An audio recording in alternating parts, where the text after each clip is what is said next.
right, so welcome to what is it, episode three now? Four? Four now. Four. Yeah, welcome to episode four of Chaotic Customs.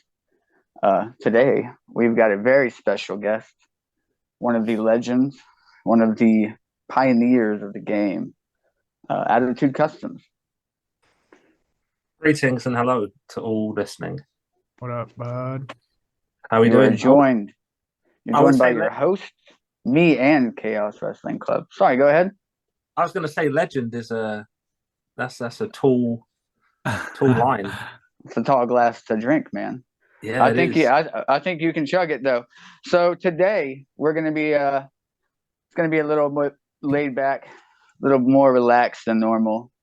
We're just gonna take it easy and talk about some things involving the wrestling community, the figure community, and some things we all have coming up. So yeah. I did want to start off by asking both of you one of the topics that I had to discuss today was value versus effort, I would say, involving a custom, not necessarily a skill. And this goes for, whether you're making shirts or belts, or whether you're making whole figures or even just a piece of art. There's sort of a cap, I would say, where people are not comfortable going into that price range. Despite whatever it is, whatever piece of art it is, like there's just a range of anything where anything gets too expensive when you look at it as a whole. So, let's say you slave away at a custom belt, Jason, and you put hours into the design of a custom plates, and it's an all original design. It's not even modeled after anything. It's all original. And you Mhm. come up with it with this person. They pay you the money for it. That's not the issue. But what are you going to charge? And then it gets to a point where you have to not compromise, and you have to just say, hey, this is the effort that I took. This is much longer and much more tedious than what I normally do. So I'm going to have to charge you X instead. And, it gets to that point where how much effort are you willing to put in before they're willing to not pay? And that goes for Matt too, for Attitude as well. How much detail can you put into a custom before you're like, I have to price it this high because I worked so hard? And someone's like, well, I'm not paying that. It's beautiful, it's gorgeous. I would want it if it was, X dollars less. I would totally scoop it. But you get into that point where to the average person, it just seems like an unreasonable, unjustifiable number.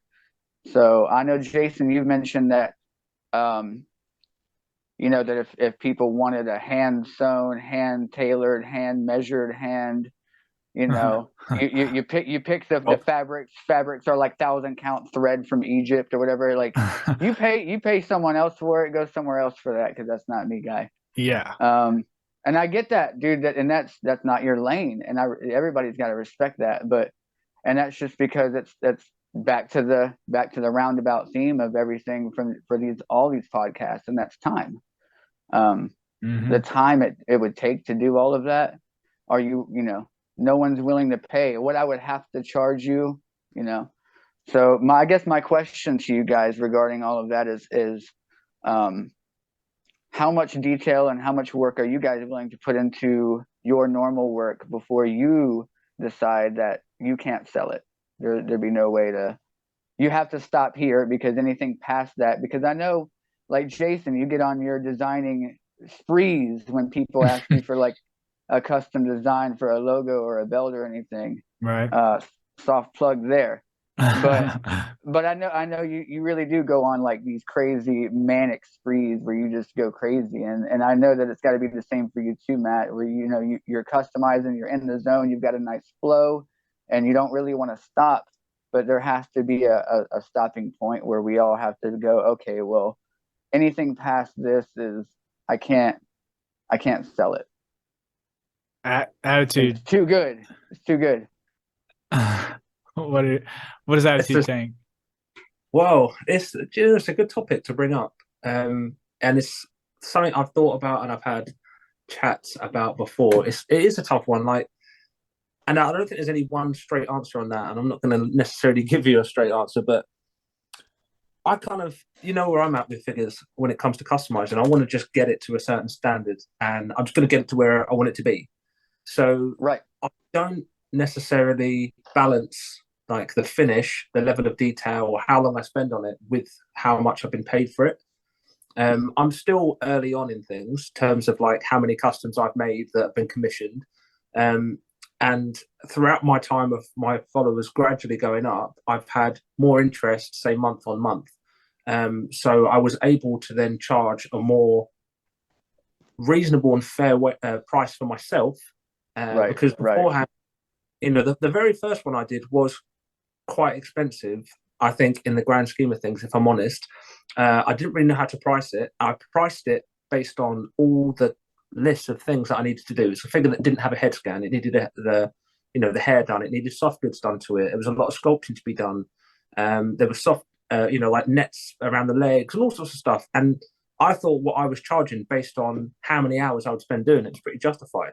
But then when I didn't get as many requests after that, I went in low, or more to the point, I didn't really gauge what kind of jobs took what amount of time. So I looked at one and thought, oh, there's going to be no sculpting in that. It would just be a repaint. Little did I know that the way that I wanted to do it was this would be better sculpted so I could paint it as it was embossed rather than painting onto the flat.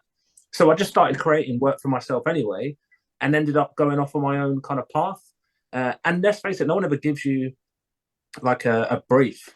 No one says, "I want this figure. Can you sculpt the wristbands? Can you do soft goods for this?" Not many people say it. They might have one little rider that they put in there, but they're not gonna, tell you intimately what to do. And that's for you to do anyway. They've seen your work. They know what you can do. They've said, "Can you do this?" And they, based on what they've seen of your work, think you can reach that standard or are expecting that standard.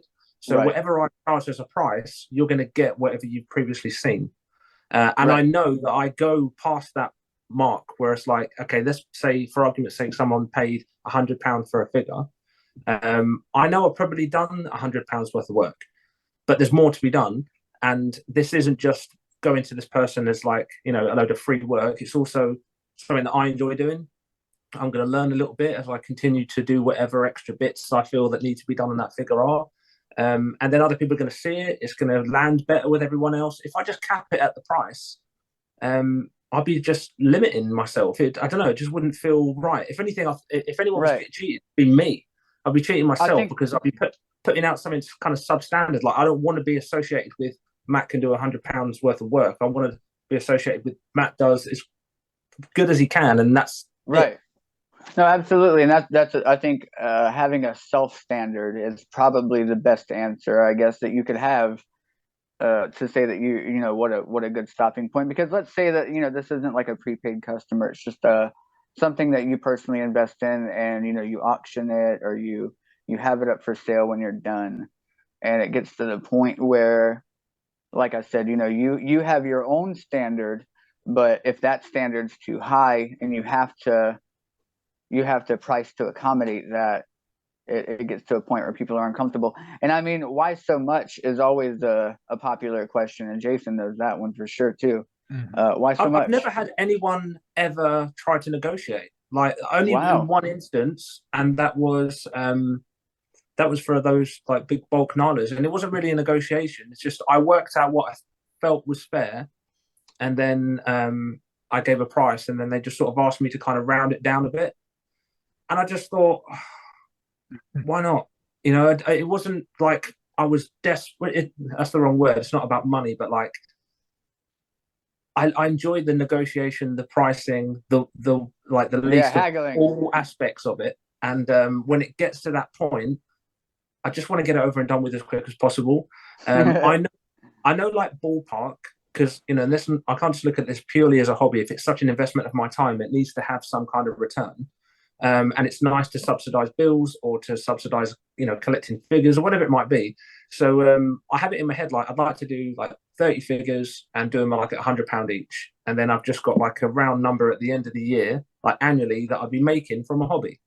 So I'd Oh rather yeah. just like I would, in an ideal world, have a lot of demand, so it means that I can be more selective with my price. And like initially, if I was getting 3 people asking me a month, and I hit them with £100, even if that was fair for the figure, there's a good chance that all of them might say no. But if I'm getting 20 a month, I only need 1 or 2 people a month to say yes out of that 20 at that price for me to sort of fulfill that quota. So yeah, pricing is a motherfucker, to be fair. It is. It really is. It always is. Jason, Luckily, what about you? What's the stopping point where you're like, hey man, I'd have to charge you an amount you're probably uncomfortable with? mine's a little more simple because I don't necessarily, mine's not like a finished product before we kind of see what it looks like. So everything's digital basically.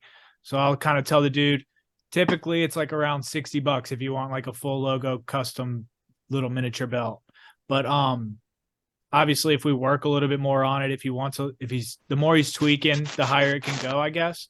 But before I print and paint and strap and everything, we kind of get a gist of what it's going to look like. So it's a little easier for me, I would think, just because I don't have to work all on it before somebody's like, and then price it out.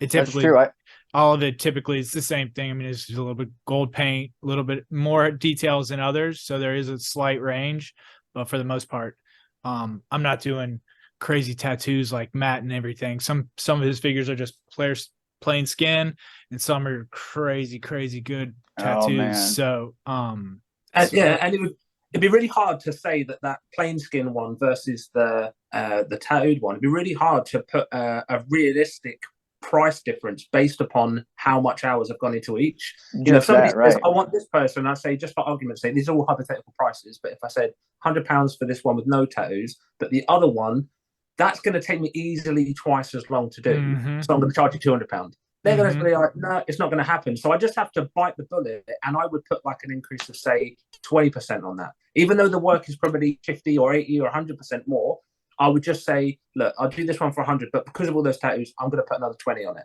Mm-hmm. And I know that will take me a whole week, maybe one arm. And that's fair. It's not like that's not fair to anybody, because if you've seen the work, it's bananas. Yeah.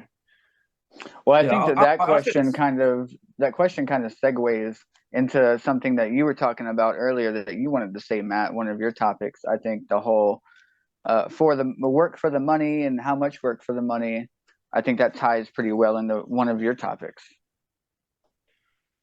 So I had two. I'm a bit of a... Oh, yeah, well, which one? The first one or the second one? Because I haven't taken the hint on it, sorry. I think so before the podcast started, we were talking, and Matt said that he wanted to talk about a couple of things to touch on, and one of them was, would you still customize or do what you do? Yeah, so that was I was actually talking to somebody else on Instagram. Oh God, it sounds so horrible because I can't even remember his account name. But there's a few.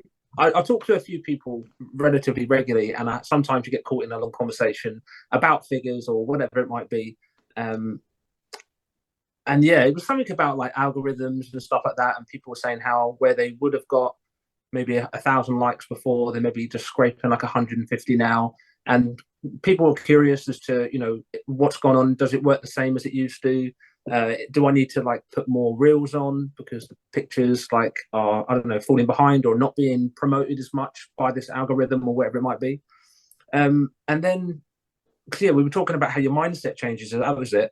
About like customizing, you get really kind of stressed out, and you start off wanting to fill your collection up, fill in all the blanks, everyone they don't make, and then you take a few commissions. And then you're only going to have the same amount of time that you started with to do commissions, but you're splitting that time to do customs, but you're splitting that time between your own customs and your commissions. And then your own customs are always going to come after the commissions. Mm-hmm. So you're spending more time doing someone else's. So it can get a bit stressed out. And then you think, okay, well, I need to do something of my own that's going to maybe land better than that last commission did, because that might not have been the sort of thing I wanted to have put out there. So now you're thinking about what somebody else wants to see before you start customizing figures that you don't even have a buyer for. I'm not talking about everybody. This is things that have gone through my head. And then you start to get a bit like, disenfranchised and a bit stressed out by things, and you're like, why has this become such a complex thing? Once upon a time, I sat down with my figure and I popped it into like every small piece that it consisted of, and I played around with it until it like looked like something good, and I started to engage with some people. And now it's kind of changed. Now it's become like this engineered thought process of like, what's going to get on customs of the week, what's going to get this many likes, this many shares, this much of a comment, what haven't I seen someone else do? And you start to question why you're even doing it in the first place. So the point came around that I mentioned to this guy I was chatting to was, if you couldn't put your customs on like Instagram or Twitter or Facebook or whatever sort of public platform that you'd like to, would you still be just doing it as happily, but in your own house where only you and maybe your close family and friends see them? And it's a hard question to answer, because if you say no, then whatever we say we're doing, we're really not doing. Like, none of us are really making customs because we enjoy sculpting or painting. We're all doing it because we kind of want a little bit of appreciation from other people. Or if it's less cynical than that, we just want other people to share it with. And if we don't have other people to converse with and to, enjoy each other's work and learn from, then maybe a big part of the hobby falls by the wayside, and it doesn't really have enough gas in the tank to carry on its own without that social side. Interesting. It's a bit of a weird one. Interesting. I would say it's probably a little bit of mixture of both with me. I would like to think I'd still do it if nobody, if I couldn't, I guess, quote unquote, sell it, or if, nobody could see it. Mine's, like I said, mine's kind of different. I don't paint figures, so the only thing I custom would be like belts and shirts, I guess. But every time a new shirt comes out, I put it on my guys anyway. So yeah. Would you still make belts and shirts and stuff if you couldn't sell them or share them with anybody or let anybody know that you were making them? Yeah, obviously I probably wouldn't make X amount of them, but I would try to upgrade them and stuff for sure. But to the other point, it did kind of rapidly turn into the machine.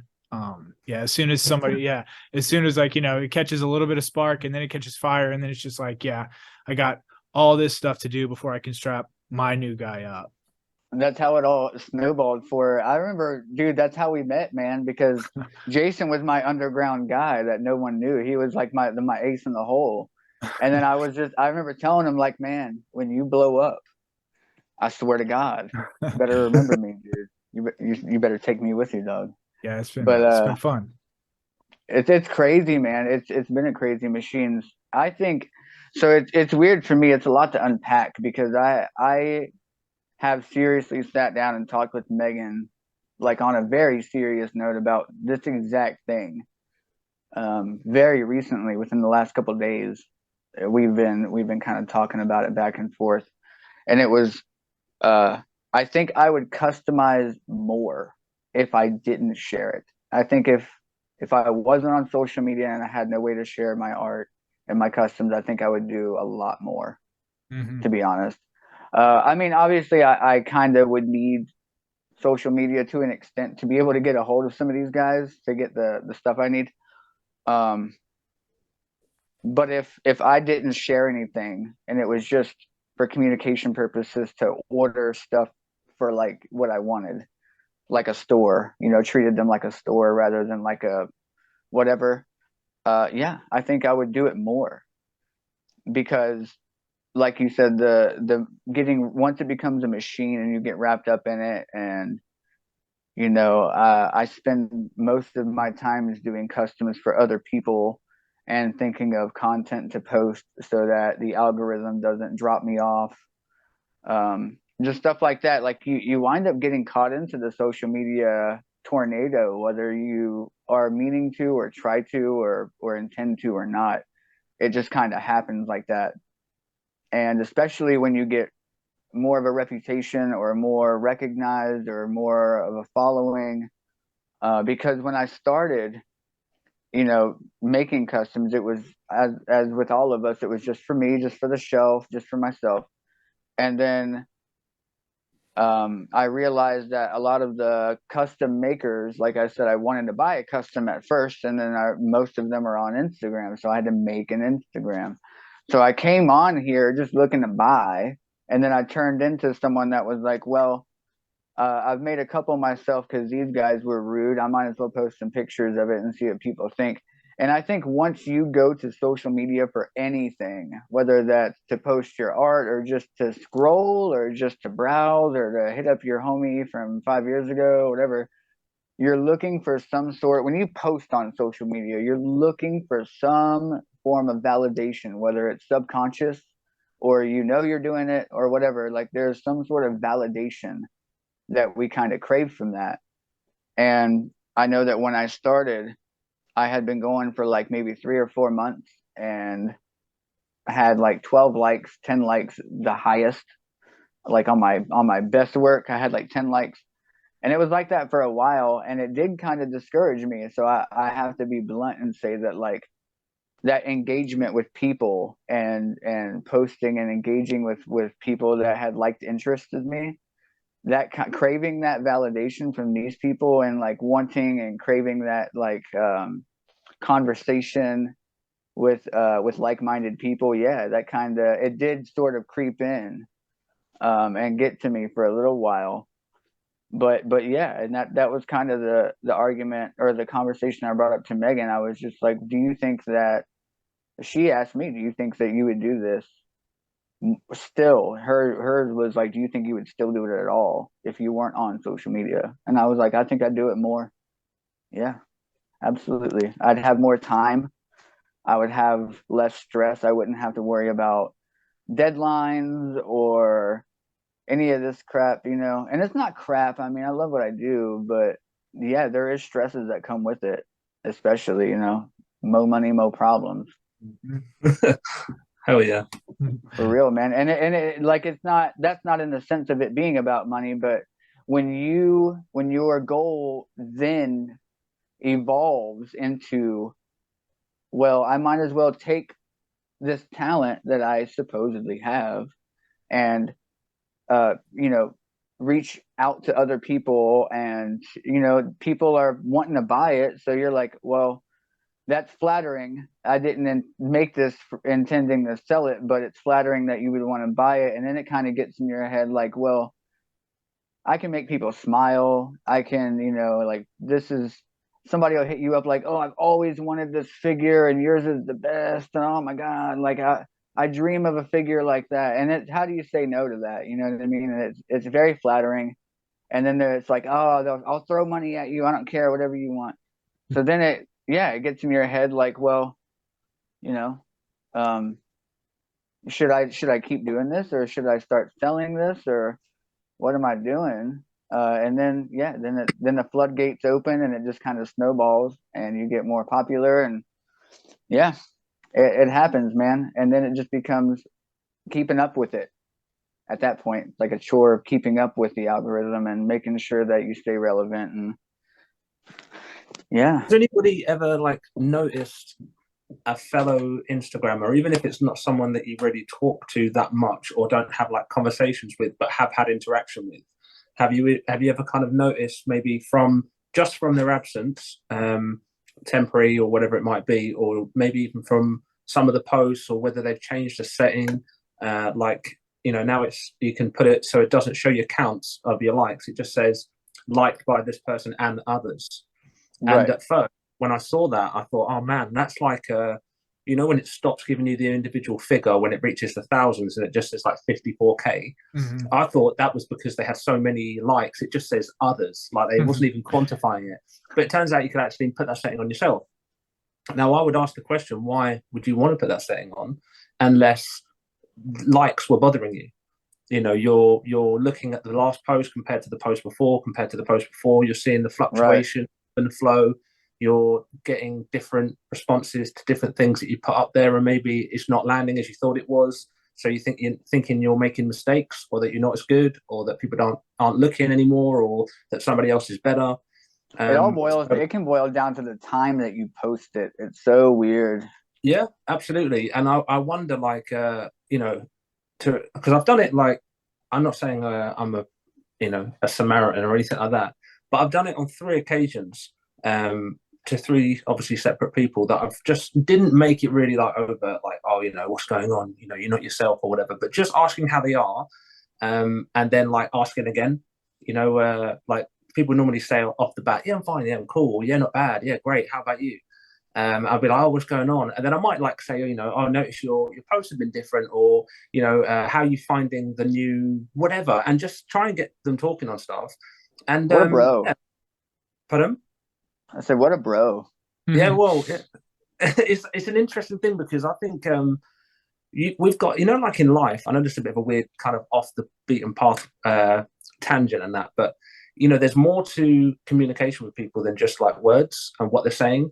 When you're with somebody, you have the luxury of seeing face. You can tell a lot more. You can see body language, tone of voice, facial expressions, and all of that stuff communicates a lot more subconscious things than what they're actually saying. So if you're paying attention to those things, you can get the measure of maybe what's going on, or at least a bit of an idea. I think in social media, looking at Facebook or Twitter or whatever it might be, looking at the tone of people's messages, the things that they're saying, the things that they're posting can tell you a lot about what's going on behind the scenes. And it's almost like a virtual body language. That's how I would kind of view it. So if I see somebody who's doing well, maybe picked up over the last year or so, and their likes have gone up, they're getting shared a lot, and then I start to see things like that happening, like taking off their like counts, I can probably guess from my own personal experience of have those kind of intrusive thoughts sounds too severe, but they are those self-doubting thoughts that you get.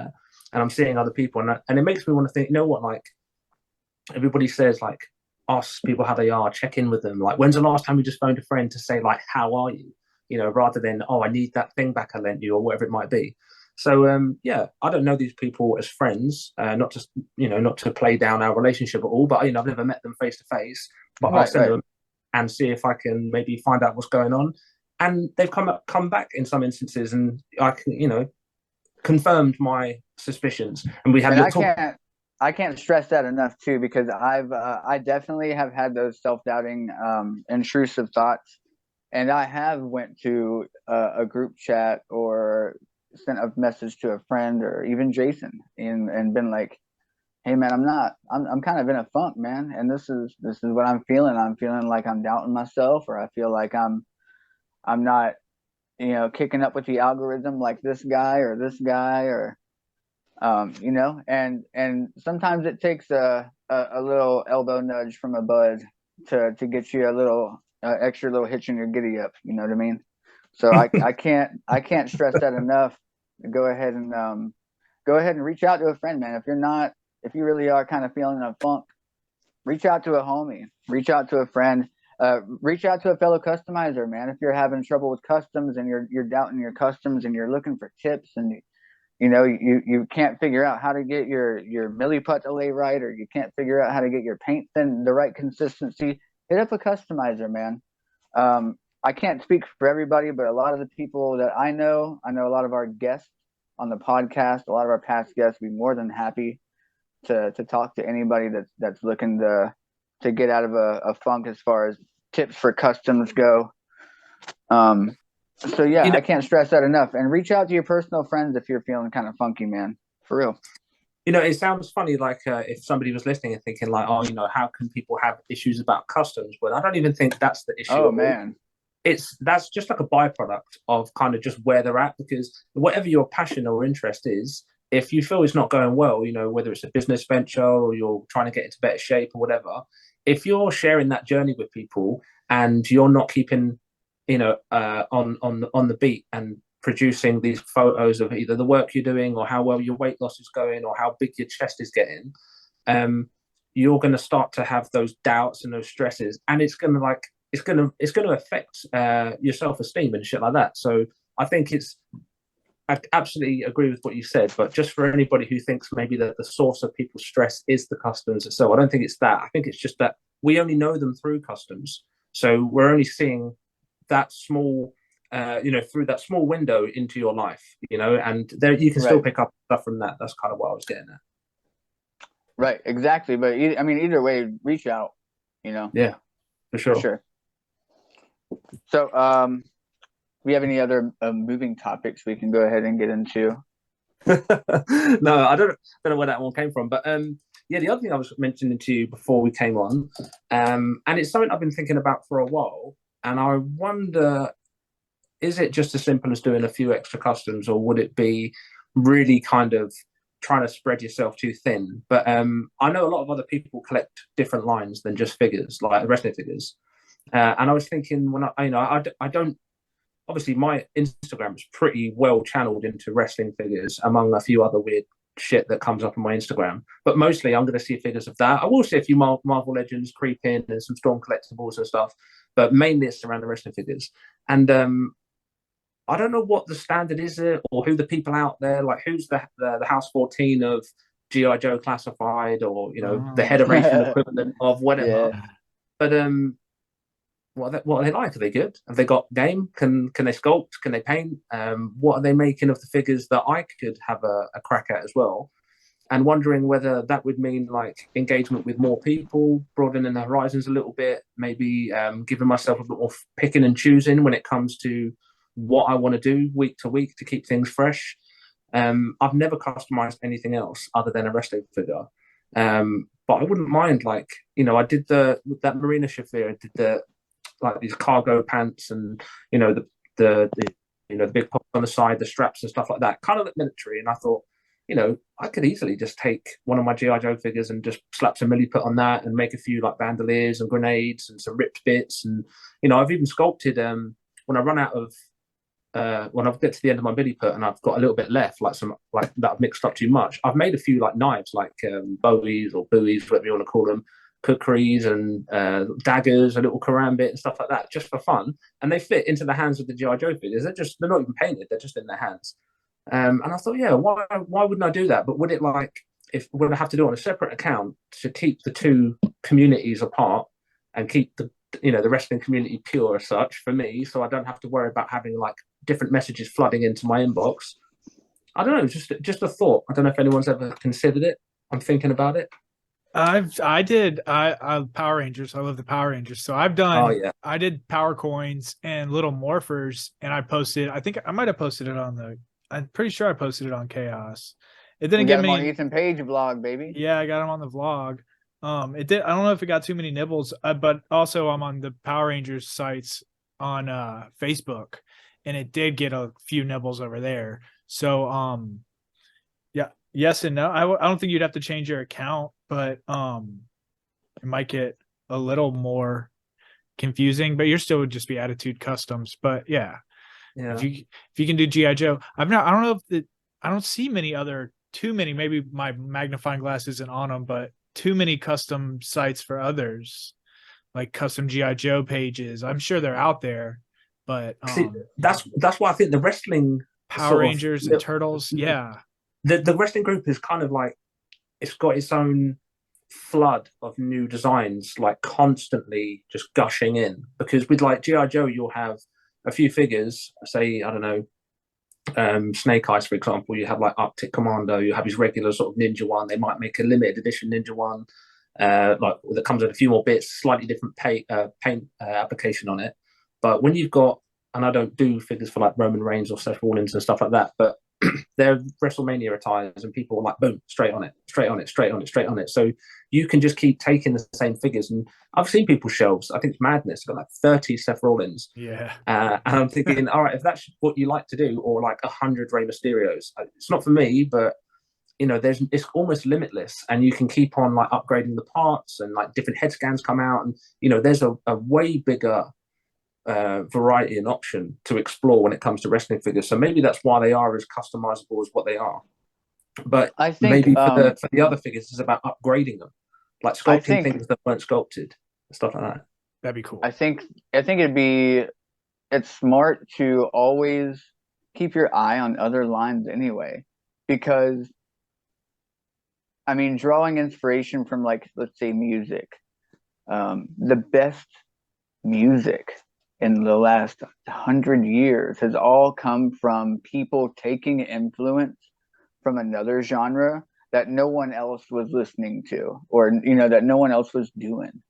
So I think keeping your eyes on other lines and drawing influence from how other people are customizing them, because like for example, Megan was watching a video the other day of somebody that customized one of those giant Monster High dolls, like the big ones that are out now. They have like big 13-inch or 14-inch ones. I don't know. They're huge, right? And someone took 3 different ones and stripped them bare and then re-sculpted their bodies and turned them into the sisters from Hocus Pocus.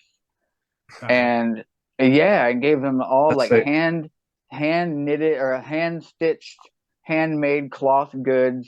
The lady had like the chick had hand sculpted the vacuum cleaner, how like one of them rides a vacuum cleaner instead of a broom, the fat one or whatever. I mean, there's the ugly one, the blonde one, and the fat one. So the fat one, but she rides the vacuum cleaner, and the chick like hand sculpted it and stuff with like modeling foam and milliput or whatever. So, and I think taking inspiration from that, and this chick, what she was doing is taking the real makeup, like Krylon makeup, and applying it to this plastic doll to get these blending techniques and stuff. And I was like, I would have never imagined that powder makeup would have stuck to a plastic figure. And then Megan was like, it's Krylon makeup. It's a different kind of powder.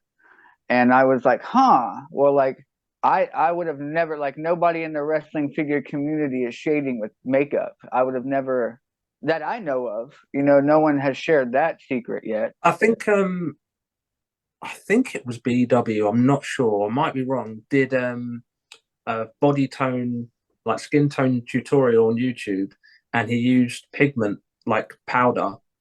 Yeah, it's like a powder. Yeah. Yeah, and just putting that on, and then you seal it afterwards, and it did look really good, but it didn't look like a wrestling figure. And I think, so on a slight tangent, when it comes to like, you know, really well painted faces and stuff, and I think House 14 mentioned this before on another podcast I listened to, it's going to stand out on the shelf against the others with their plasticky skin tones versus this really nice hand painted one. Even if it's like shaded really nicely, got great texture, and the hairs are all painted great, it will look amazing in isolation, but amongst the others, it will stand out. Unless you want to go through everyone in your collection and make them look like that, and then the whole shelf will look insane. Well, no, but for example, imagine that Mattel releases a line of figures tomorrow that has that type of detailing and skin tone, and you really want to buy it, but then you have that mindset: if I buy this and put it on my shelf, it's going to stand out and it's going to look different. But that's why you gotta start collecting, baby. You need to get more shelves. You know what? If it looks wrong to you, Poppy, you must collect más. You must collect más. You need to collect más. That's what it is, baby. You got to come back. You got to come back. The window is always open for you, baby. You got to come back. I'll never lock the door on you. That's right. Do you know what? You'd make a good like hype guy, like not a valet. I wouldn't want to feminize you in that way, but you know, like a hype guy, like a Jimmy manager, a Jimmy Hart. Yeah. Like a Sammy Uso. I'll be a Sammy Uso. Yeah. Sick. That's all right. I'll be Uzi for anybody. Why not? And I know what that means, y'all. I'm not stupid. All right. I read Urban Dictionary. I know it means vagina. I'm all right with that. You're gonna have to let me in on that one because I've no idea. Apparently, Usi is a slang in a language that I'm not familiar with, and it means pussy. So, yeah, I sent a nice message to the group chat, letting everybody know that I was repping House 14 on the shirt. I was feeling a little Usi today, and I was reminded, or I was informed, yeah, that Usi means pussy. So I was feeling a little pussy. And what about it? I'm okay with that. Yeah, I'm all right with that. I'm with. You know what? Who's gonna stop me? That's what I got to say about it. Who's gonna stop me? Megan. Yeah. All right. All right. But you know what? When she's done, who's gonna stop me? That's what I'm talking about. High five. That's what I'm talking about. High five. I got it, bro. Fist bump. That's right. Boom. Fist bump. We'll do the awkward thing where someone doesn't know what you're doing. Window. The rock, paper, scissors. Yeah, where someone's like, all right, and you're just like, whatever, bro, get out of here, man. All right, bye. But yeah, so I wanted to get into a couple of things that I had going on before we get into some wrestling stuff. So the Secret Santa, if you guys are listening to this and are participating in the first annual Secret Santa custom figure exchange swap deal that we got going on, you can put in your orders for Chaos through me. If you are ordering in bulk through like the UK, through Hederation or House 14, or so on and so forth.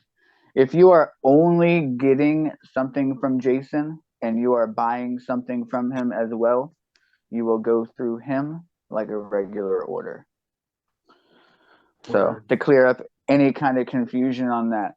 Also, as a reminder, the deadline for these customs to be done is December 2nd, guys. Another thing I wanted to bring up is the Sightings of the Week tournament. That will be held a few days later on December 5th is when we're going to start the judging. And we have two of the judges, luckily on this podcast. So how we're going to do it is we're going to probably record all of our judges' reactions in one sitting, and then we're going to chop it up, and we're going to release them on days and rounds. So it'll be round 1, round 2, round 3, so on, until there's one winner. We're going to take polls from you guys on Instagram and kind of weigh that in with our decisions and what we think, and kind of get a general consensus, and we'll have us a winner, and the winner will get a mystery box from me mailed to them, along with some, I know House 14 was offering some loyalty points, and our suppliers may be generous enough. Who knows? The winner will have to see. But that tournament is on December 5th. So if you are listening to this and have been abducted or are going to be abducted, just know that December 5th, you guys will have to enter a custom. It doesn't have to be a new one. You guys will have to enter a custom that's going to take you through that whole tournament. You don't have to make a new one every round. Been asked that. Just one custom. It's going to take you through the whole tournament. One you're most proud of, or one that showcases your skill the most, in your opinion. So, and then yeah, we're going to judge them honestly, openly, and let you guys know how we think you guys can improve, or how we think you guys can better your customs. So. Honestly, openly, friendly, fair and honest and frank. Fair, honest, exactly. Like a bro, like a dude, like a man, like a homie. Hurt like some feelings. We're gonna hurt some feelings. We're gonna build some character. Bring your popcorn, bring your tissue. That's right. We're gonna harden you up. We're gonna give you some throat chops. No, but in all honesty, it's good fun, and there'll be a prize involved. Yeah, and then the Secret Santa custom swap, everybody's going to get their customs out. Shipping deadline is a week after the 2nd, so that would be the 9th if you're good at math. Wow. And everybody will have to have it out by the 9th or the 10th, I'm guessing. That way we can try to get them to everyone around the holidays, because holidays are going to be nuts for shipping, as if it's not bad already. So we're going to keep that in mind for everybody. So that's what I got going on. What do you guys got going on? I'm in the Secret Santa, and I got my wish list for my person. Wow. Nothing that I would ever make is all I could say. That's the point, man, is to make a new friend, reach out, let somebody make a new friend, make a new problem. That's right. New deadline. Yeah, but no, the good thing is, the blessing is being able to get the heads would be fantastic, and I'll make the exception for 3D printed heads for the Secret Santa, because I know the recipient wants it, and that's fine. So they can have the head, and it does take some of the sting out of having to do it on a deadline around a busy month.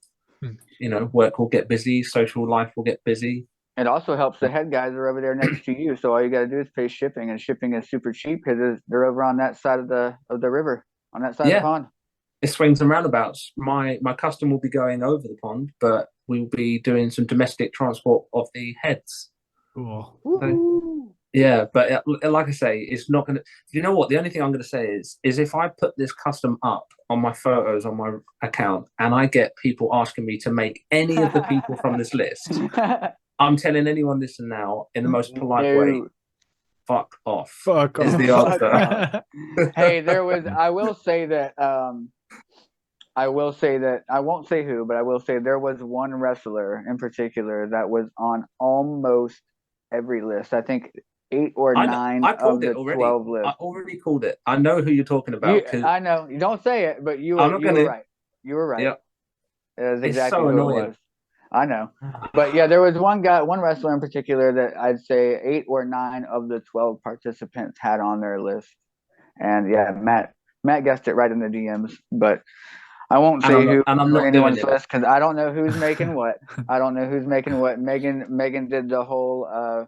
She entered everything into the computer on a little name randomizer thing. We were going to use this website that you enter everyone's email and then that you said and it sends it out. We were going to try that, but getting a hold of everyone to get their email was going to kind of be a pain by the time we were ready to do it. So we just went with a name randomizer wheel thing, and we just got to hold everybody and let them know. But I've got on the subject of name randomizers, I've got another question. I don't know if you guys know anybody who does it or have seen it done elsewhere. It's not a new concept of my own. It's just one that I was thinking to potentially get involved with. Is you see when people, is everything okay? A lot of shuffling going on. I think I crashed. Okay, no, we're good. We're good. Yeah, I was thinking of a different format to maybe sell certain figures, not all figures, but certain figures. And I've seen these people do it before where they do like slots and it's like $1 a slot and then like they spin it. So essentially it's like a raffle. Like if you want $100 for your figure, you'll sell 100 tickets at $1 each or 50 tickets at $2 each. Spin it. Someone gets a figure for $1. Someone doesn't really lose much if they do it, but you get the money you wanted for it. I was thinking about that on a couple of figures. I'm just wondering what the thought was. Yeah, I've tried to do it, but I did not have a high following when I tried. I think I had tried when I had like maybe 200 or so followers, so I didn't get a lot of bites. But I did try that, and you gotta hype it up, you gotta promote it, you gotta make sure as many eyes as possible see it because I mean I always think that that's a good deal. I know there are some people where it's very divided. Either you like raffles or you don't. You like being able to get a figure for cheap. And I think the reason, if anybody's going to hate on it, the reason anybody would hate on it is because they're going to do the math on what the ticket cost is versus how many slots you're offering. They're going to do the multiplication on that. And they're going to be like, that's too much. You're offering. And it's like, yeah, but are you paying that much? Why are you worried about what I'm getting? Are you going to get this figure for $6 or not? Do you want it for $6 or whatever? You get 2 of them, you get $12. You want it for $12? Buy yourself a couple tickets. If you don't want it for $12, don't worry about what I'm getting for it. That's just me, and I haven't even done it. So that's my opinion. Is you really shouldn't worry about what someone else is offering or getting for their work. At the end of the day, they're offering everyone a really good deal.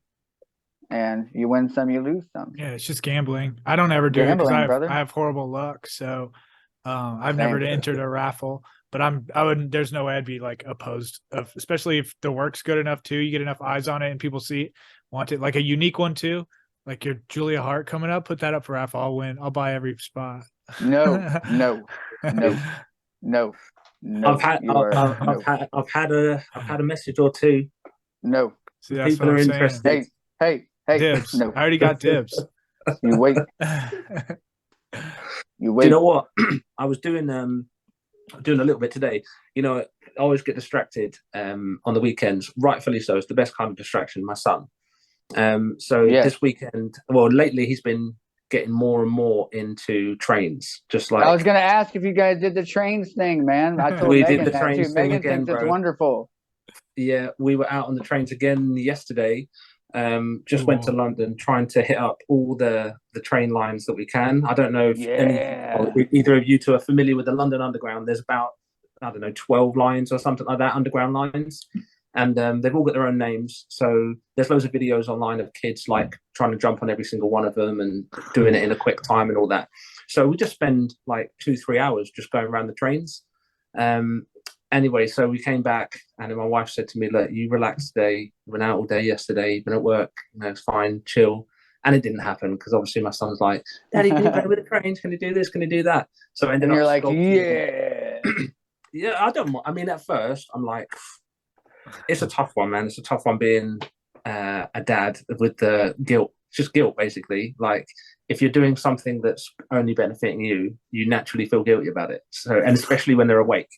So, yeah, I was like, all right, fine. He goes, so I want to make a train, or I want to make a platform, or I want to do this. It's like, okay, let's sort this out. So I ended up making him. So we went to the Transport Museum, and I bought him a little train about 6 inches long, and it's made of like a foam. And he went to his friend's house, lost one, so he came back with three. He's missing one for now. But this particular train is a bigger one. The other train that comes to our local train station is a smaller one, so Metropolitan line, Piccadilly line.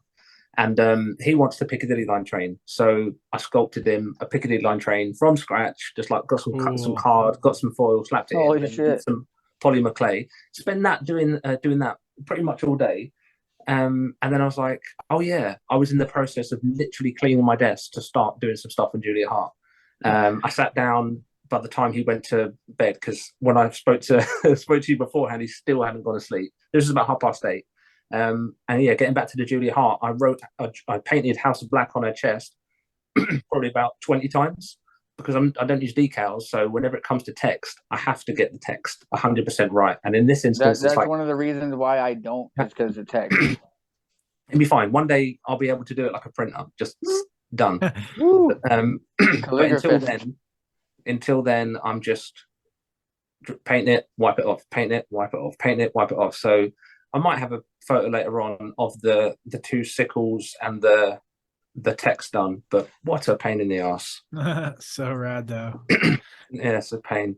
And then I've got a big issue as well. I can see you there. Don't worry. Don't worry. Don't worry. Play your cards right. I'm going to put it on raffle, $100 a ticket. See, there you go. And there's only one ticket. One spot available. Yeah. But no, I'm gonna have a bit of a problem with the head, because I don't know who to use, because she's got a bit of a sourpuss face and most of the figures are smiling. And then I'm probably gonna have to sculpt the hair. She's had her hair a couple of different ways, but I want it to be that like sort of surfer girl, curly beach hair kind of look. I think of that new Ultimate Alexa with like the straight face where she's got like the black makeup on her face. Anyway, you could wipe the makeup, but That would involve me hair. buying the figure. I won't be buying the figure. Hold on. He's got one. He got one. Yeah, I try to keep everything like budget down. Like, I've got loads of heads to use. I will find one and make it work. Right. Let's see if this would. Okay. Yeah, she looks a little bit like kind of spaced out though. Because she needs like the eyelids sort of resting on their own weight, and then just the straight. The mouth is fine, and I'd have to sculpt her ears, maybe. I don't know. Yeah, and obviously like the hair, but you could rip these little buns off and do your own hair because you're the There'll man. be no buns being ripped off by me, sir. I preserve the buns. We love the buns over here. So No, Jason, what do you got coming up, man? You got anything coming up, dude? No, not this week. We have the We do get WrestleCade in a few weeks, but no, nothing this week. Just catching up on orders and get ready for WrestleCade. Yeah, we got a sale coming up in like 2 weeks, but we'll talk about that later. What you got going on, man? What have I got going on? Getting my arse in gear. trying to get the locomotive, keeping on the train topic. Keep Trying the to get train that back. moving, baby. Yeah, I need some fucking time. I really do need. I mean, I've always, not to detract from your question, but I'm going to do it anyway. I've always wished we had 30-hour days. I think just an extra 6 hours chucked in would be Just a little bit beautiful. more. Oh, it'd be perfect. Yeah, I just need to be more efficient with my time, get a bit more disciplined, and get in there and start putting some time into doing things. That's pretty much about it, really. But yeah, doing the Julia Harts, still going through the Nylas. I've mentioned to you the other day when we were talking, I'm going to do some little sideline project, and I'm going to sculpt the original Slipknot heads, and make the band basically from that. So that'll be a lot of sewing, which I might be able to get my mum to help me out with, because she's been on the sewing machine lately, buzzing around, and everything I've ever done is hand sewed. So if I can get her to give me some instructions so I can just buzz through, is it like nine of them, 9 boiler suits? Yep, 9. That would make me pretty happy. So yeah, I'm going to do that on the side, and then I've got a couple of other orders. Like when I say orders, people message me and I say, yeah, I'll do it, but I've got a load of stuff on now, so I'm not going to give you a timeline. I'll just message you when it comes around to me having the impetus to pick up the tools and do it, pretty much. I know that's a little bit long-winded, but if people were happy to take that as an answer and wait, then great. If not, then I always tell them, if someone can do it for you sooner, then get it done. Hey, I've seen people have to crank through like especially like you're talking about building army builders like that, or like a group or something like that. It's a lot of work, but luckily, like you said, it's all just, if you can just through 9 of them real quick, then hell yeah, dude. Because I mean, it's no different. I've seen a bunch of people. If people can get away with doing Bad Bunny of all different varying skill levels, like some of them, the heads, people take existing heads and try to just plop like doo-doo patties on top of his head and be like, oh yeah, Bad Bunny. It's a bad something, man. But if people can get away with making Bad Bunnies, and that'd be a hot thing too. I think if you took the time to go through and like Domino, just do and go through all those dudes, it's really just the heads, working through the heads. If you can get them on generic bodies. I mean, there's a couple of guys that are significantly bigger than other guys in the band. Like one of the guitarists, or both of the guitarists, are big dudes compared to like little Joey, who was the drummer, and he was like 5'4". Yeah, I think for someone like was it Jim Root and Mike? Yeah, Jim Root and Mick Thompson. Yeah, they're like one. 6'5", 6'4". They're big ass dudes. I'd have to get like a Psycho Sid and like a Kane or something. Yeah, they're big dudes. Kane for Mick Thompson for sure. The guy with the metal mask. Yeah, he would. I've got one because he's a big guy. I've actually got I can't even remember which one it is. I think it came with like a welder mask on it, and he's got like the black singlet on. I bought it as part of like a fodder lot. It had a broken peg. It was broken on the rim, on the little ring that goes around the part that's inside the chest. And I think it was just like partially broken or whatever. So it was kind of rattling around, but it wasn't falling out. And I just packed the neck in with blue tack, and that just gives it the tension that it would have had previously. You'll never ever see it. No one will ever know it's in there. It might be an issue if you want a head swap, but to tell them not to head swap it, or it was going to be for my own anyway. I wanted to make the hardcore cane, the ringside one, but better than theirs. Right. Because I don't want to pay for theirs, because it's single jointed elbows. I hate those weird flappy. We were talking about the other day, the flappy tricep. The flappy, the big flappy triceps. Yeah. Fucking hell, chicken wings.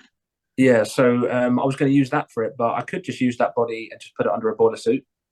That'd be pretty sick. Make a stencil for the S, and then airbrush that stencil onto the backs of all of the boiler suits. I think they've got it spray painted. Yeah. Yeah. Then they've got like an individual numbers, I think, on them. Like each number. Yeah, they're all number 1 through 9. So I'll do that. And then now, you said you're going to go through all the albums, right? You're going to eventually do all the iterations, or that's your objective. Yeah, I think because once I've got the bodies, if I was happy and I'm going to go for like the bright sort of orange hazard suits or overalls or whatever you want to call them, coveralls, I think you call them in America. In England, we call them overalls. Jumpsuits, we call them jumpsuits. Yeah, jumpsuits. There you go. Yeah, so I'll probably just stick with that. I know the black ones would look pretty good as well, but then again, so would white. It doesn't really matter. But in any case, I'll get one, and then yeah, once I've done Corey's, then I can just do like 4 different iterations of his mask, and then for other ones that have got interesting changes, I'll do that. I don't think I'll introduce any new members. I'll keep A lot it as of them are just like small deviations of their previous mask anyway. Like I think his name is Sid with the nails in his fucking head or whatever. Like his, maybe like one mask might have a zipper mouth and the other mask might have an open mouth or something like that. Like there are small iterations. I wouldn't be fussed about that.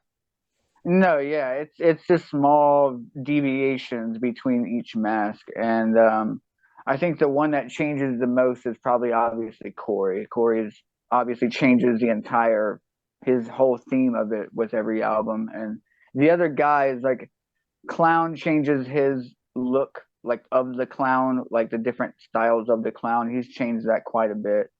But guys like Mick and I think the other guy you're talking about, Jim Root, when he started, he had the plain jester mask that was like covered with like the pointy chin. And then now over time, he just got rid of the mouth so he could grow his beard. And that's been like the only change.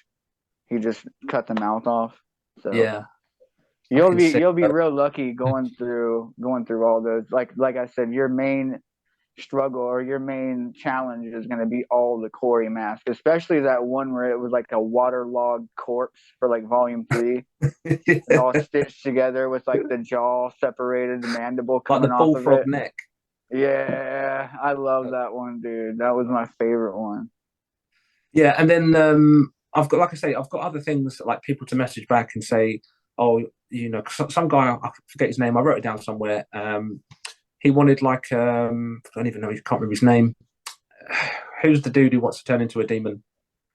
Irish guy. Balor? There you go. Him. He wanted Benjamin Balor. Benjamin Balor. He wanted a Punisher one of that. Oh, that's a popular one. I've seen a lot of those. Yeah. Prince Devitt, Punisher Devitt.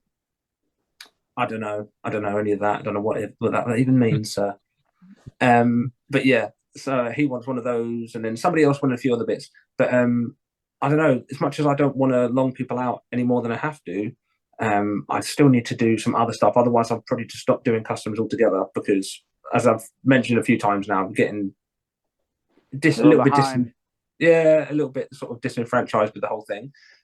So one thing that always makes me happy is to do a derby or to do an Abaddon. So do a good old derby. Yeah, I'm going to do another. I love your Abaddon. I love Abaddon. She's so good. And I would say Abaddon is probably like your most endearing figure to me. Like your most out of all the ones you've done, the Nylas and Darbies and whatever, I would say the most endearing couple that you've done have been the Abaddons to me. And Megan's really fucked up on your Darby collection. Like she really likes it. So did she finish the one that she was working on? You know, a funny story. Let me tell you this. And it's actually funny too. So Megan was looking at your profile and she was like, I'm going to do a derby. And I was like, hey, that's what it's all about, you know, getting inspired and, you know, not like jealous, just inspired. She was like, this is so good. I want to do one. And I was like, hell yeah, that's what the fuck it's about.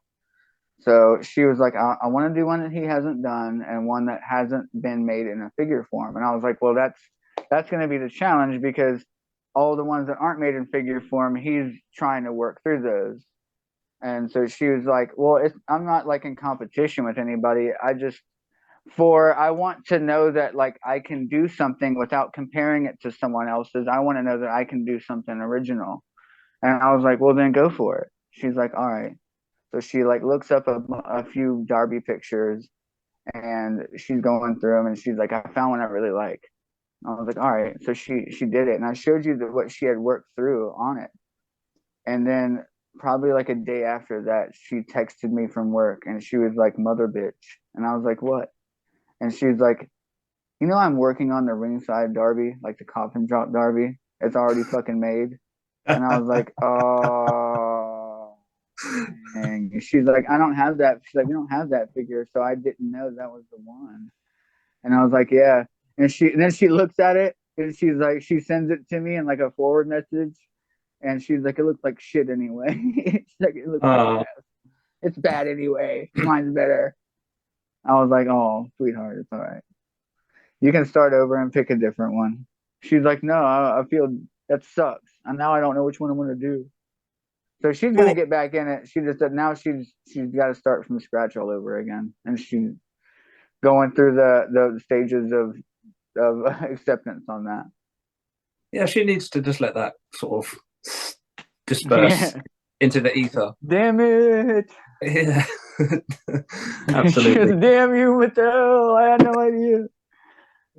Yeah, because she like Yeah, looked up, like the series 3 and the series, the unmatched one or whatever it was, and she was looking up all those, and then the chase, and she was like, those are really good. And then she saw that they were gonna do the Sting one, the pink Sting one. That one's been done a lot.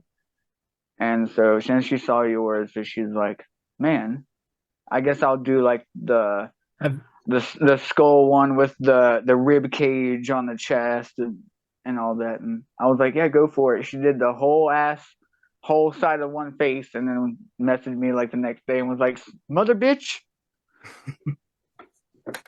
fuck to you, Mattel, fuck to you, Jazzwares, bro, Jazzwares. mother fuck to you. Yeah, it sucked, man. I sucked for her, but I was like, hey, we've all been there. But what were those boots that you showed me the other day? Were they for Roos? Like these sort of like feathery kind of boots? No, those were for Roosh. Yeah, for Roosh. Yeah, that was Oh, true. for Roosh. Yeah, they look fucking sick. Yeah, that was for Roosh. Yeah, she was. So I delegated her to sculpt the boots on that Roosh because they're like a feathered, but they're like a wild feather. Like if you ever see Roosh's boots, they're very like disheveled looking and very askew all over the Yeah, place. yeah, And definitely. so I delegated her to do that because she does the sculpting on my customs. Like I can't be pissed with it, so I just give it to her and she does it.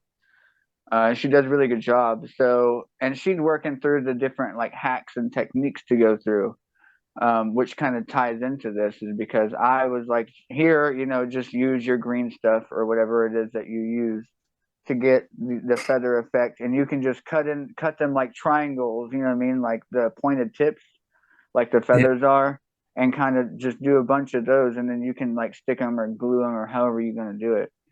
And I think she tried maybe like dragon scale style, and so she Maybe your tried to. instruction is too intricate and too detailed. Like snip them into little triangles and pull them apart and stick them together and shit or whatever it is you do. Maybe Yeah, that's yeah, what yeah. threw her off. Probably, dude. But that could have been it. Who knows? Maybe the Lord. But she was like, I think she was maybe like 3 or 4 of them in, and she was like, "Fuck this, I got a better idea." And I was like, "All right, well, let's hear what you got to say, little Miss Figures. What you got going on brewing over in that little head of yours?" And she was like, "I'm gonna take a rubber band or a few rubber bands, like the wide ones." And she's like, I'm going to cut those to shape of the feathers. And then I'm just going to super glue those on like at the edges and do it like dragon scale style, like in layers up the boot. And then when I get to the top of the boot, I'll just sculpt my own like Finish. furry, yeah, right. Sculpt the whole like thing around the top to seal it, like Yeah. to seal it all off and give it that texture. Pure And she's like, genius. and then I'll just do that. And that's what I said. I was like, well, my little fucking chimp brain, you just blew my little lizard brain. All right, well, there you go, fucking Magneto. You got it. That's And the beauty, though. I love it she did it. She when killed you it. find And like that. when she was done, you can like take it and like when you flick it with your finger, like all of them jiggle and bounce like rubber bands. So it's all bouncy and it's all loose. It's cool. I don't know. It's cool as fuck how she did it. But she was like, I got a better idea. Step aside, peasant. And I was like, okay. And she actually killed it. Yeah. So I was like, all right, well, save some pussy for the rest of us, Megan. But So you're finishing off the rest. yeah, it's already been sent out to the customer. But yeah, I finished off the rest. I did everything but I obviously didn't 3D sculpt the head. I ordered that, but the head was ordered, and everything else was hand painted, and I got the decals from somebody, and then Megan did the boots. You got an in-house sculptor. It looked fine before the boots, but yeah, Megan definitely, she killed it. Looking at it now, it's dope. Yeah, she fucked that up. She did that in the best possible way. Let me refresh. Yeah, she did. She did. She killed it. I had a picture on there, a couple pictures before that, where it was without the feathers, where it was just a work in progress, and it looked fine. But yeah, her doing that to the boot, she nailed it. I was like, dang. Yeah, this is so much better. How did that slip? No, that's nice. It's the little things. Yeah, it's like even the bigger companies, they can't really nail it. Like they've done like the rubber. She used rubber bands, bro, like little 4-cent rubber bands, dude, and just chopped it up. Yeah, but that's the thing. Like it's effective, but it's not really what they're capable of doing on a mass production level.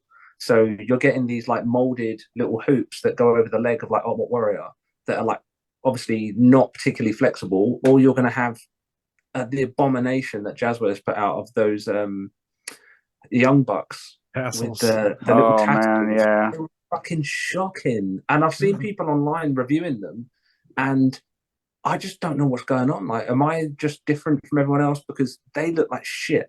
They could have been done so much better. They were terrible. Like wet spaghetti. When I was a kid, my mum used to have these lampshades, and around the edge of the lampshade was these little tassels, the same dimensions as those, and like if the wind blew or whatever, you'd see them like sort of wiggle around. And I looked at them, you're wearing fucking lampshades on your feet, and they were so bulky, and people would take photos of them and not even have the courtesy to just push them down so that they're all behaving as gravity would command that they behave. I just have them all splayed out like straight up. Oh gosh, what a fucking mess. Sorry, but yeah. Oh, you're right. That's funny. Little things like it's weird the little bugbears we have because there are times like I could be in the best place possible, but there are times when I'll just have a moment, like 5 seconds, when I think, what the fuck am I doing with all these figures? I'm getting rid of them all now. Like, that must have a load of money here. I'm just going to sell them all. This is ridiculous. What am I doing? And one of the things that triggers that is when I see people posting photos of poorly posed figures. And I'm not. It's a great figure, but they pose it like shit. Oh my god! I'm not even talking just like collectors. Not everybody has the mindset or the care or the inclination to want to pose a figure to look a certain way. They just want to get them up on their shelf and they're happy, and that's fine. I'm talking about promotional shots put out there by companies. Like I know, a lot of the Jazzwares stuff, like ringside people. Yeah, I know Matt Goldberg, I think it is, does a lot or has done a lot of the Jazzwares ones and done some other ones as well on ringside. But whoever's like filling in for him at those times, and they're just woeful. After. Because you can pose a figure and it can look like an action figure, or it can look like a figurine. Which, oh god, I hate that word. I hate when anybody who knows about what I do or half knows what I do, and then they say, "How's your figurines?" I think, oh, fuck off. Fuck off. Bloody fuck off, mate. Yeah, that does it for me. But yeah, that's one of the things that makes me want to do it. When I see somebody's either done something shockingly bad on a figure, like a poor design, or people are posing them in a terrible way. And the other thing, not that I'm having a little rant about things that upset me, but now we're on the topic. I love Hasbro figures and always have. They're very, very, very dear to my heart because when I was a kid, they were like my world. I played with them every single day. And every time I see somebody do a custom of a Hasbro figure, that's like a fucking fairy dying. It's like a fairy dying. Yeah, yeah. I'm like, that might just be Duggan, right? I know Hacksaw Jim Duggan's not like the most sought after one, the one in the blue trunks. But Yeah. everyone that Oh, you take his body parts for, or you customize or sculpt over, or shrink down a Jack's head to go onto, is another one that doesn't exist anymore, and it's a crime. It's an absolute crime. So you're never going to see me do it. deplorable. When I see people do it, like Fry J's Customs, he's amazing, and a few others, I forget their names, Retro, Raspro, something. I don't know. I'm so terrible on names. No disrespect to anyone who hears this, but they're all great. But I still look, and a little piece of me inside just dies, and I think, oh, I could see what that was. That was a Mountie. You fucked That the was a Mountie. Mountie. Yeah, you fucked him up. Oh, that's heartbreaking. It kicked the bucket. Yeah, Oh, man. absolutely. But there we are. At least the likes of Joe are printing his own ones, his own pieces, and he doesn't have to take any innocent lives. Oh yeah, we were talking about that. JPD Customs is printing his own Hasbro style figures and Yeah, customizing interchangeable. them. Interchangeable too. Yeah, that's true. Yeah, pretty Dang, sick. that was great. Yeah. All right, so Oh, yeah. we've gone over everything that we're going through, and we got going on pretty much. Jason, he's back to the old usual, Mhm. and Matt, you've expressed great procrastination in your recent endeavors, and then Look, yeah, everybody goes through it. Okay, it's just everybody Yeah. one goes. of those Hey, things. that's true. That You ain't that lying. realer statement could phase. not have been said for real. A truer statement could not have been uttered. Yeah, So I guess could be we can go worse. ahead and we Could can. be erectile dysfunction. That would be Hey, a real fucking killer. oh man, hey, it affects most men over the age of 50. So let's not hate on our elder listeners here. If you are suffering from ED, you're still part of the family, and we love you too. Somebody's got to, right? So, so yeah, that's a great segue into wrapping it up. So, so yeah, if you are not following Attitude Customs and haven't had enough reasons already through listening to this last hour and a half of us rambling, please go give him a follow. Comment on his pictures and spam them and tell him that you want Kenny Omega Customs and you would like Finn Balor's and Will Ospreay's. Yeah. Tell him, Yeah. please. Yeah, do And that. if you see a Julia Hart custom for sale on Instagram, please do not buy it. It's already sold. Yeah. Yeah, it's already sold. Maybe Also it is. subscribe. Maybe it isn't. Also subscribe to Chaotic Convos and go follow Chaos Wrestling Club on Instagram if you're not doing that already. He's the one hub stud for your all your wrestling accessories, your shirts, your belts, custom logo designs too. If you want to spice up your page a little bit and give yourself a nice custom logo to put on your custom belt, hit him up for that as well. Oh yeah. And if He you're made not yours, following right? me, He made your absolutely. logo with the alien, right? Yes, I Absolutely did. Yeah, it's beaut. It is Yeah, beaut. thank you. Yeah. Thank you. I love that one. Yeah, it's And so good. and if you are not following me, you can do that if you want. But yeah, I would appreciate the follow. I'd appreciate the likes and the critique, good or bad. I think we're all here for it. You sign up for it when you take the job. We can all take it, but don't We say can't all take it. Don't say anything too bad. Okay. Yeah, don't hurt our feelings. We are fragile. We're human. And we Yep. don't have a lot of friends. So if you do hurt our feelings, we don't have many people to go to. So We're don't do already that. geeks. Okay. We're already geeks. Okay. Don't troll us. One big Absolutely. family. We already we're get all trolled one by big our own family. families. You know, I've got mothers, brothers, wives, maybe only one wife, but you know, I get enough of it at home. I don't need it from you lot out there in the comments section telling me that my Jade Cargill looks like a dude. Okay, because it broke my heart. Jade looks like a dude. All right. Let's just be real. She's a very, very beautiful dude. So yeah, give everybody a follow, everyone, and thank you again for listening to Chaotic Customs and Chaotic Combos. It's been an absolute pleasure. Thank you very much indeed, sir. Thank you too, brother. Take it easy, guys. Bye. And drive home safe. Have a good one, guys.